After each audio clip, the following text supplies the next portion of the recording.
ہوا کا رخ انہیں دھوکہ دے رہا تھا۔ اونچی نیچی گھاٹیوں اور کانٹے دار جھاڑیوں میں کچھ دیر بھٹکنے کے بعد وہ اس آواز تک پہنچ گئے۔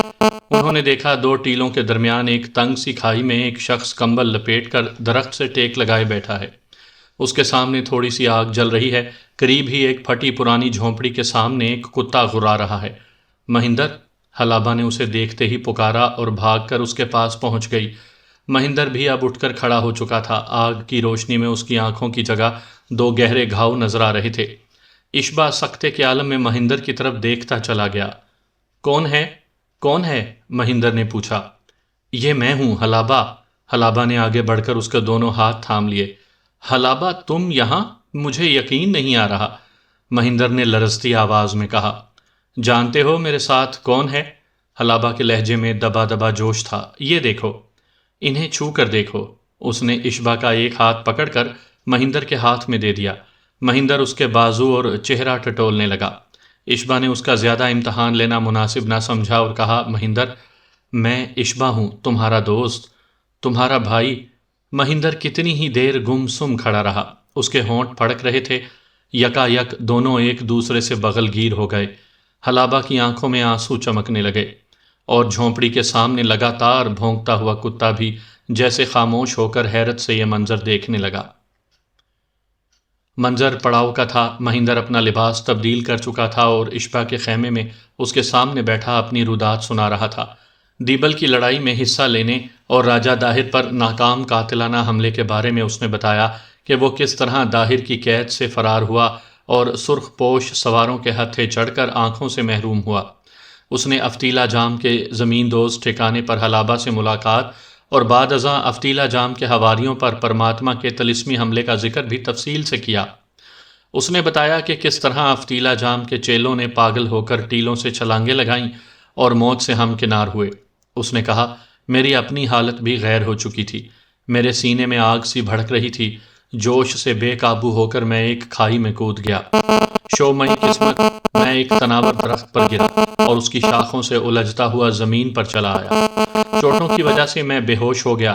دوبارہ ہوش میں آیا تو میں دو لاشوں کے درمیان میں بے سدھ پڑا تھا۔ نیم تاریکی میں سرخ پوش گھڑ سوار چاروں طرف چکراتے پھر رہے تھے۔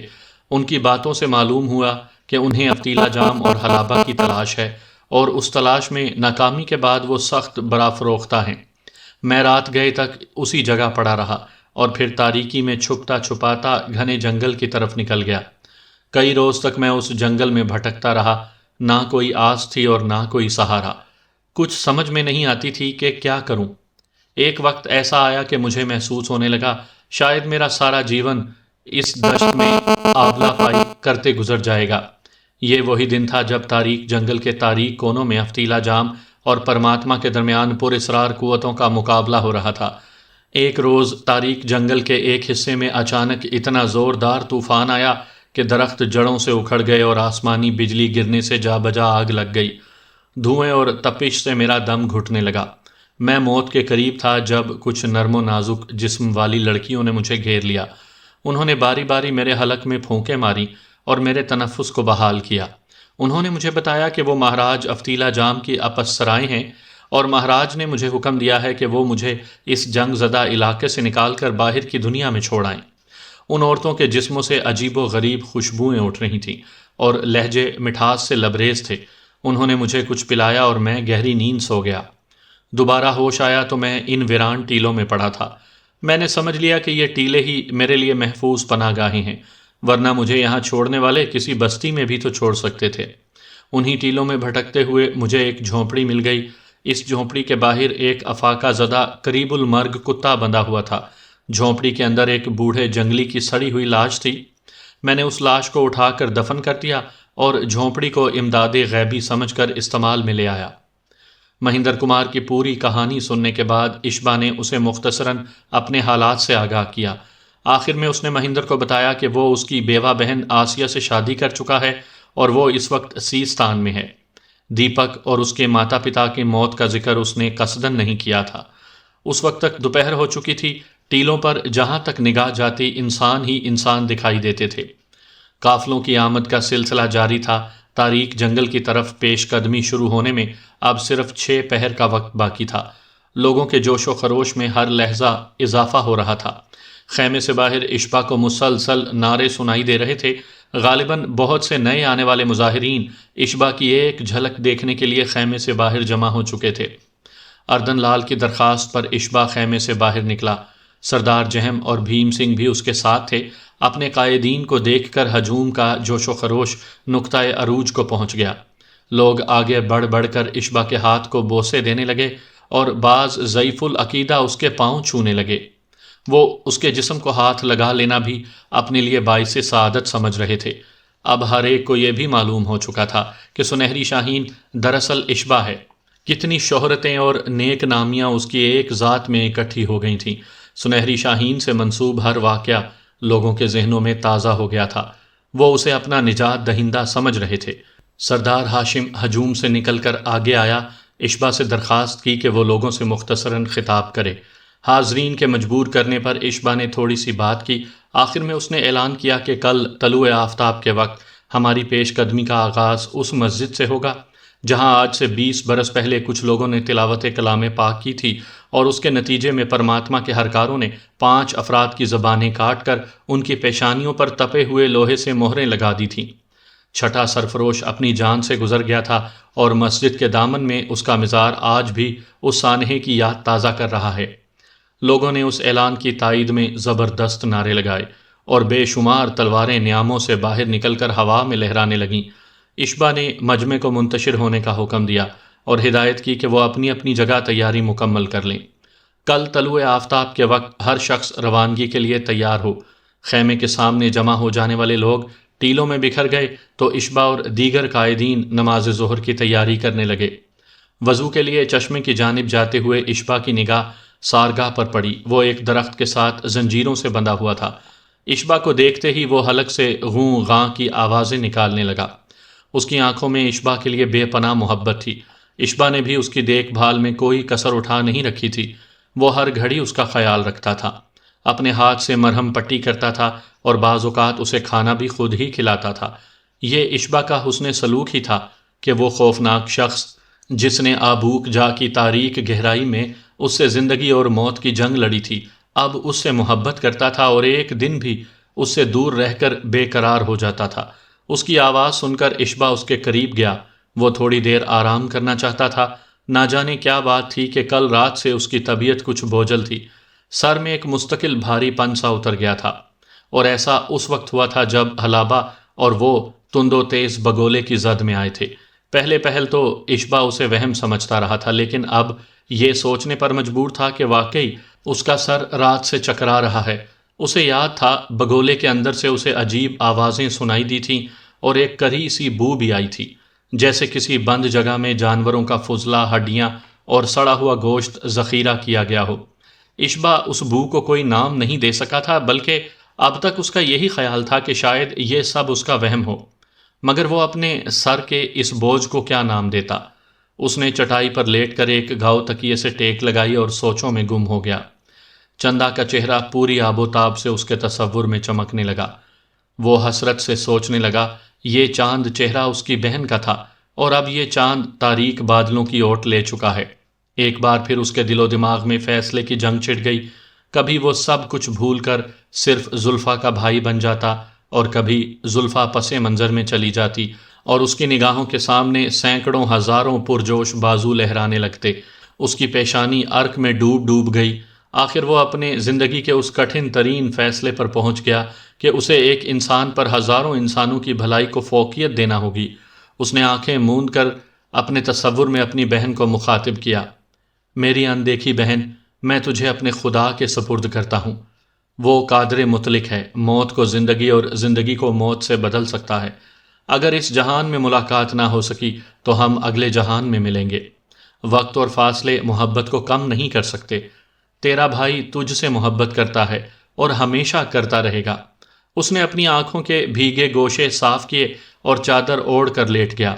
جلد ہی نیند اس پر مہربان ہوئی اور وہ دنیا و مافیا سے بے خبر ہوتا چلا گیا۔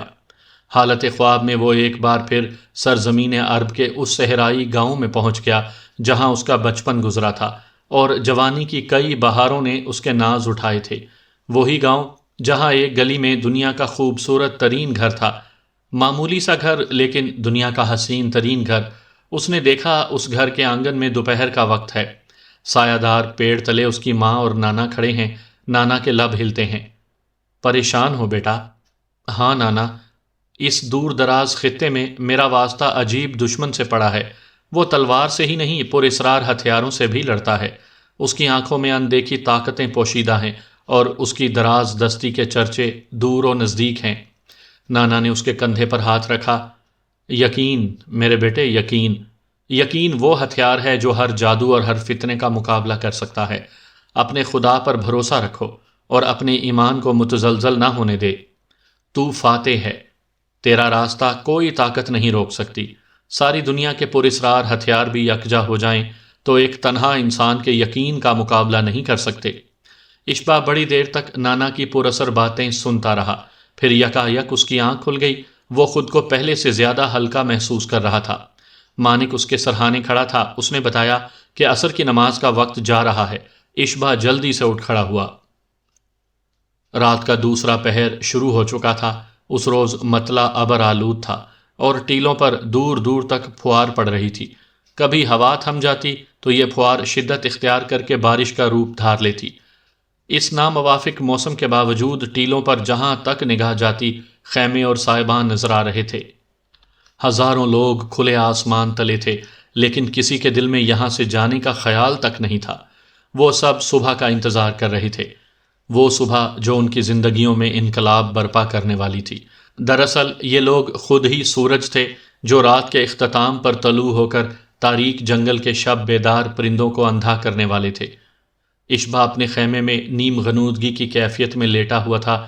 شمعدان میں صرف ایک مشعل روشن تھی اور اس کی روشنی میں اشیاء کے طویل سائے پر اسرار لگ رہے تھے۔ دفعتاً پہرے پر موجود ایک رضاکار اندر آیا۔ اس نے بتایا کہ ایک نوجوان آپ سے ملنا چاہتا ہے۔ اشبا کو اس پر حیرانی ہوئی کہ رات کے اس پہر کون اس سے ملنے کا خواہش مند ہے۔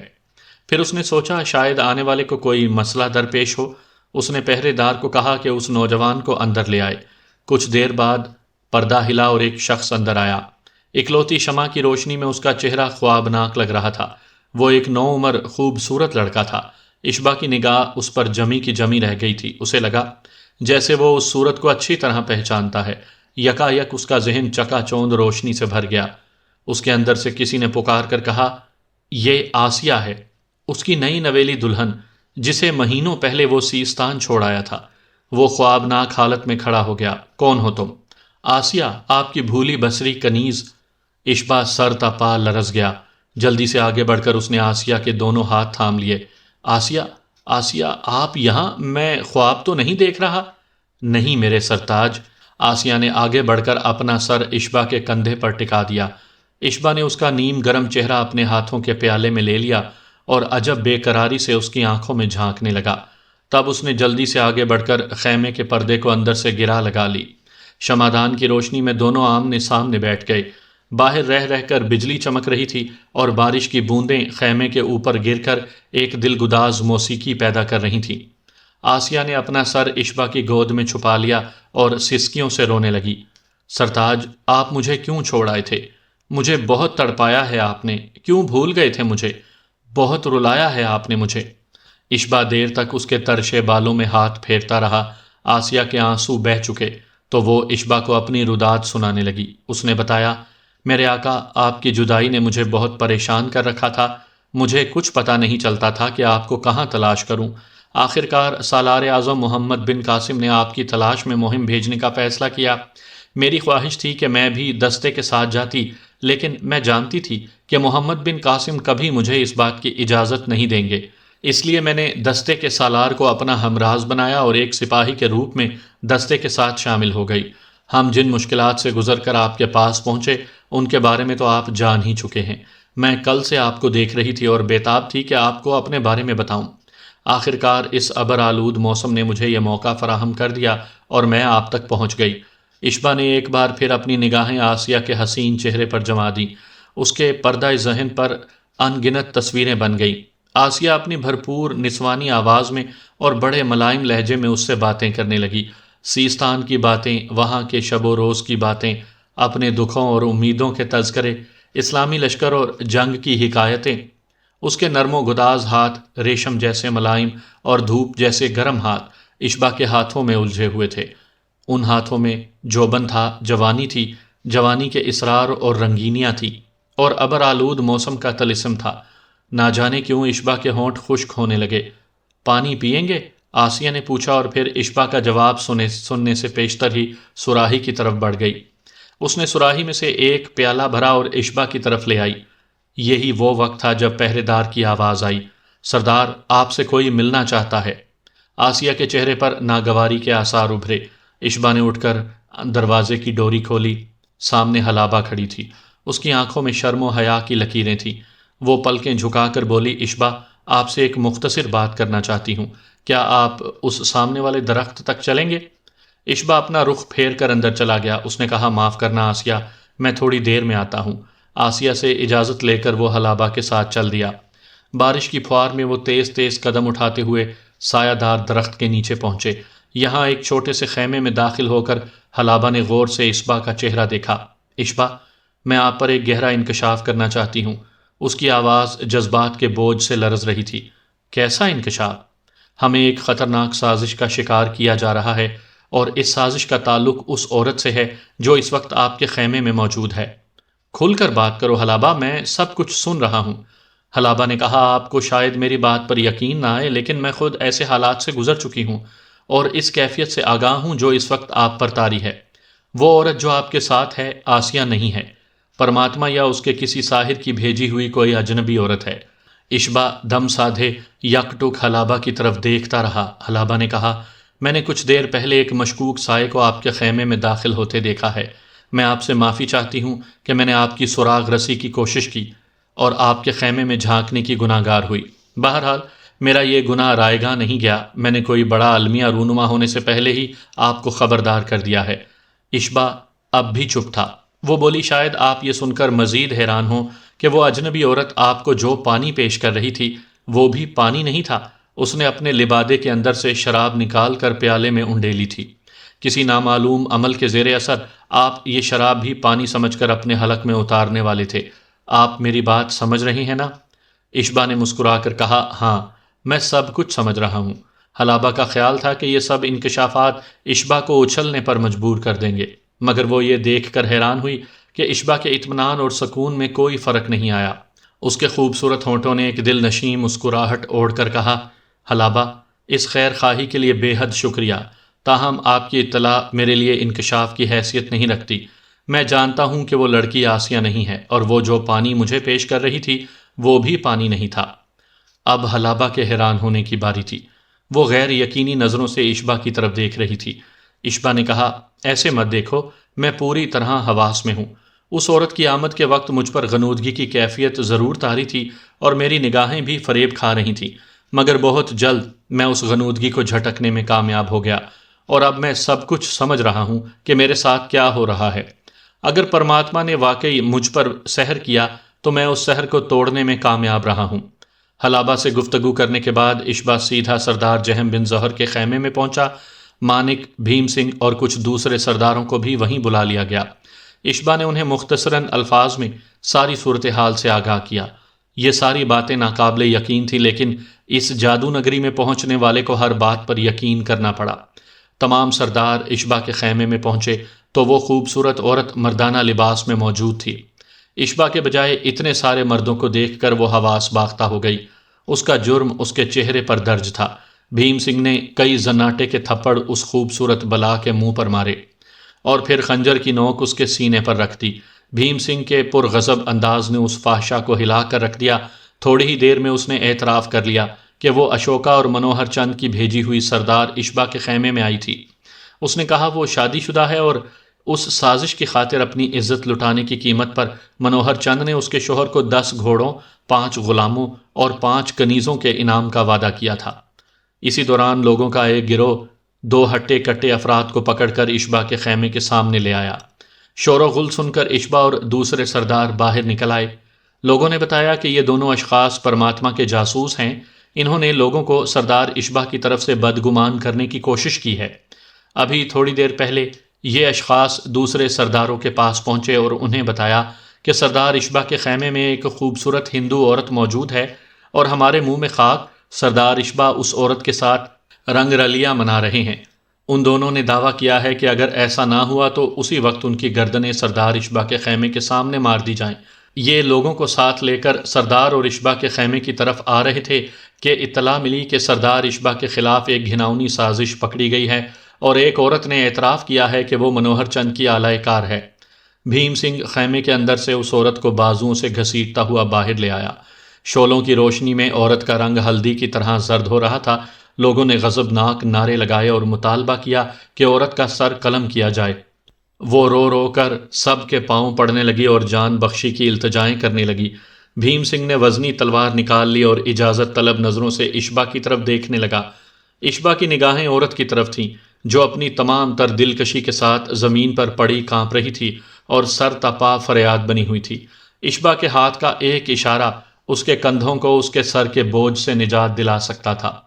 اشبا نے مشورہ طلب نظروں سے سردار جہم کی طرف دیکھا اور پھر بھیم سنگھ کی طرف دیکھ کر نفی میں سر ہلا دیا۔ اس کا مطلب عورت کی جان بخشی تھا۔ بھیم سنگھ نے ٹھوکر مار کر عورت کو اٹھنے کا اشارہ کیا۔ وہ اٹھی اور لپکتی ہوئی ایک جانب چلی گئی۔ خواب بیدہ لوگوں کا ہجوم ایک جم غفیر کی صورت اختیار کر چکا تھا۔ عورت کے بعد ان کی شعلہ بار نگاہیں اب ان دو افراد پر لگی ہوئی تھیں جنہوں نے ان کے محبوب سردار اشبا کے خلاف لوگوں کو بھڑکانے کی کوشش کی تھی۔ یہ دونوں افراد موت کو اپنے سامنے دیکھ رہے تھے۔ انہوں نے چلا چلا کر رحم کی درخواستیں شروع کیں مگر ان کے لیے کسی کے دل میں رحم کی رمق نہیں تھی۔ طاقتور بھیم سنگھ نے ان میں سے ایک کو جانور کی طرح پچھاڑ کر نیچے گرایا اور اس کے سینے میں سوار ہو کر اس کی گردن پر خنجر چلا دیا۔ شہ رگ کٹ گئی اور خون کے فوارے پھوٹ نکلے۔ دوسرے شخص نے یہ منظر دیکھا تو حواس باختہ ہو کر بھاگنے کی کوشش کی مگر لوگوں نے اسے پکڑ لیا اور لمحوں بعد اس کی خون چکا لاش انگشت قدموں تلے روندی جا رہی تھی۔ اشبا اور دیگر سردار مرکزی خیمے میں واپس چلے گئے۔ باقی کی رات جاگ کر گزارنے کا فیصلہ کیا گیا۔ ویسے بھی اب صبح صادق زیادہ دور نہیں تھی۔ خیمے میں پہنچ کر اشبا نے سردار جہم سے پھر وہی درخواست کی جو اس سے پہلے بھی متعدد بار کر چکا تھا۔ اس نے سردار جہم سے کہا کہ وہ اس مظاہرے کی قیادت سنبھال لیں کیونکہ وہ محمد بن قاسم کے قریبی ساتھی ہیں اور ان کا رتبہ ہر لحاظ سے زیادہ ہے۔ سردار جہم نے بھی وہی جواب دیا جو وہ اس سے پہلے دے چکے تھے۔ انہوں نے کہا کہ وہ یہاں کے لوگوں کے لیے محبوب رہنما ہیں اور ان کی قیادت کرنا ہر لحاظ سے ان کا حق اور فرض بنتا ہے۔ انہوں نے حتمی فیصلہ کیا کہ مظاہرے کی کمان اشبا کے ہاتھ میں ہی ہوگی۔ نماز تہجد کی مشترکہ ادائیگی کے بعد اشبا اپنے خیمے میں واپس آ گیا۔ گزرنے والے ہر لمحے کے ساتھ اس کے چہرے پر عجیب طرح کا جلال نمودار ہو رہا تھا۔ خیمے کے ایک گوشے میں اس کا سامان پڑا تھا۔ اس سامان میں وہ تلوار بھی تھی جو اس کے والد نے اسے تحفے میں دی تھی۔ یہ اشبا کی زندگی کا سب سے خوبصورت تحفہ تھا۔ آج اسے اس تحفے کا حق ادا کرنا تھا۔ اس نے تلوار نکال کر ہاتھ میں لی، سر جھکا کر اسے بوسہ دیا اور نیام میں ڈال کر اسے گود میں رکھ لیا۔ اس کی سماعت میں اپنی والدہ کے الفاظ گونجے، تیرے باپ کی خواہش تھی بیٹا، ایک روز تو یہ تلوار لے کر نکلے اور دشمنوں کی صف میں آگے ہی آگے بڑھتا جائے، پھر تو فاتح بن کر لوٹے یا اپنے ہی خون میں ڈوب کر سرخ رو ہو جائے۔